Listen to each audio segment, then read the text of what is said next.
নমস্কার বন্ধুরা, আমি একটা ভিডিও দেখাচ্ছি যেটা আপনারা অবধারিত আগে দেখেছেন এবং খুব ভাইরাল ভিডিও। সেটা আমাদের বাংলার যুবরাজের ভিডিও, সবাই দেখেছেন। কিন্তু আমি পুনরায় কেন দেখাচ্ছি, তার কারণে এখানে একটা দিদি যে এটা সঠিক এক্সাম্পল দিয়েছে, মানে অনেকে অনেক রকমভাবে বুঝিয়েছে, অনেক রকমভাবে ভিডিওটা ডেসক্রিপশন দিয়েছে, অনেক রকমভাবে বিস্তারিত আলোচনা করেছে, কিন্তু কে দিদিভাই যেভাবে আলোচনা করেছে এটা কিন্তু খুব দুর্দান্ত এবং দারুণ।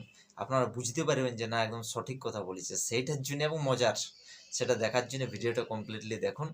রামমোহন রায় যদি আজকে না থাকতো, আমার মা বা আপনার মা যদি মারা যেত, সেই চিতায় ঝলসে পুড়ে আমার বাবা বা আপনার বাবাকে মৃত্যু বরণ করতে হতো। সতীদাহ প্রথা রোধ করেছিল একজন বাঙালি।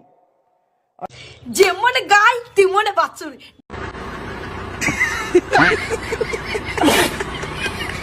DNA finally match. এরপরে কিন্তু বলবে না যে পিসি ভাইপো উনার ছেলে কিনা। রে বাবা রে, মা বলছে সতীদাহ প্রথা রাজা রামমোহন করেছে, আর ছেলে বলছে সতীদাহ প্রথা রাজা রামমোহন করেছে। ওরে বাপরে, ইতিহাসের মানে কত জ্ঞান ওনাদের মধ্যে রয়েছে। ছেলে বলছে আমাকে দেখ, তো মা বলছে আমাকে দেখ। মানে তবু আপু এত জ্ঞান থাকাকালীনও একটু গর্ভবতী হয় নাই? এতটুকু গর্ব নাই গো, সত্যি কথা নেই বলছি। এই সতীদাহ প্রথার প্রতিদাহ প্রথার কারণে যদি আবার জনগণ আবার সেই ঘাস প্রতিরোধ করে বসে থাকবে না, তো দেখেন ইমন